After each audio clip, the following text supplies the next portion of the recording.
খড়িবাড়ির পানি ট্যাঙ্কিতে বিধ্বংসী অগ্নিকাণ্ডের ঘটনায় ঘটনাস্থল পরিদর্শন করলেন দার্জিলিং লোকসভা কেন্দ্রের তৃণমূল কংগ্রেস প্রার্থী গোপাল লামা।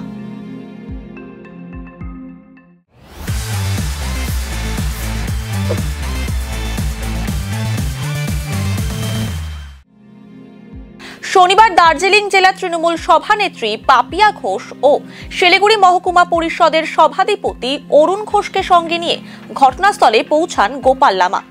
ক্ষতিগ্রস্ত ব্যবসায়ীদের সঙ্গে কথা বলেন তিনি। ব্যবসায়ীদের পাশে থাকার আশ্বাস দেন সভাধিপতি। এদিন ক্ষতিগ্রস্ত ব্যবসায়ীদের সঙ্গে কথা বলার পর সব রকম সহযোগিতার হাত বাড়িয়ে দেওয়ার আশ্বাস দেন সভানেত্রীও।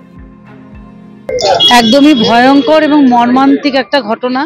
এই বৃষ্টির মধ্যেও যেভাবে মনে হয়, যেটা আমরা এখানে এসে শুনলাম যে শর্ট সার্কিট হয়ে আমরা সবাই এখানে চলে এসেছি। আজকে শোনার পর থেকে আমাদের সভাধিপতি তো চলে এসেছেন, পঞ্চায়েত সমিতি, আমাদের প্রত্যেকটা যারা প্রশাসনে রয়েছেন, সংগঠনে রয়েছেন, সবাই এসছে। এবং আমাদের যে ক্যান্ডিডেট গোপাল লামা মহাশয়, দার্জিলিং জেলার ক্যান্ডিডেট, তিনিও আমাদের সাথে এখানে রয়েছেন। আমরা সম্পূর্ণ পরিস্থিতি দেখলাম, আমরা প্রশাসনের সাথে কথা বলেছি এবং সভাধিপতি বিষয়টা খুব আন্তরিকতার সাথে দেখছেন। মমতা বন্দ্যোপাধ্যায়ের কাছে আমরা খবরটা পৌঁছে দেওয়ার চেষ্টাও করেছি।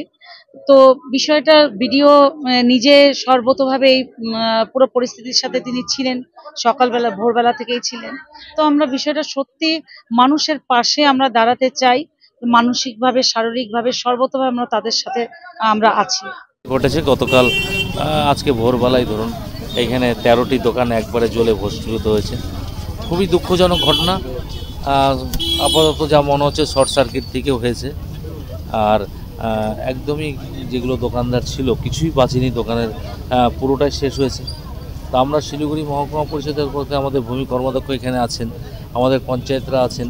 আমরা সঙ্গে সঙ্গে তখন স্পটে ওনারা ছিলেন। আজকে আমরা এসছি, আসার পর ওনারা দেখলাম 13টা দোকানই খুবই খারাপ অবস্থাতে আছে। যেহেতু এখন এমসিসি চলছে, আমি আলাদাভাবে তো কিছু বলছি না, আপনারা সকলেই জানেন যে সরকারিভাবে যা করার আমরা এমসিসি ওঠার পরে আমরা ঘোষণা করব। আর আমাদের দার্জিলিং জেলা তৃণমূল কংগ্রেসের সভানেত্রী পাপিয়া ঘোষ মহাশয় এখানে এসেছেন, আমাদের ক্যান্ডিডেট গোপাল লামা মহাশয় এখানে আছেন। তো আমরা চাই মানুষের পাশে থাকতে, যেইভাবে যত রকম সহযোগিতা করা যায় আমরা তত রকম সহযোগিতা আমরা এই দোকানদারদের জন্য করব। আমরা বিগত দিনে আপনারা দেখেছেন নিশ্চয়ই যে নকশালবাড়িতে এরকমই একটা মর্মান্তিক দুর্ঘটনা ঘটেছিল।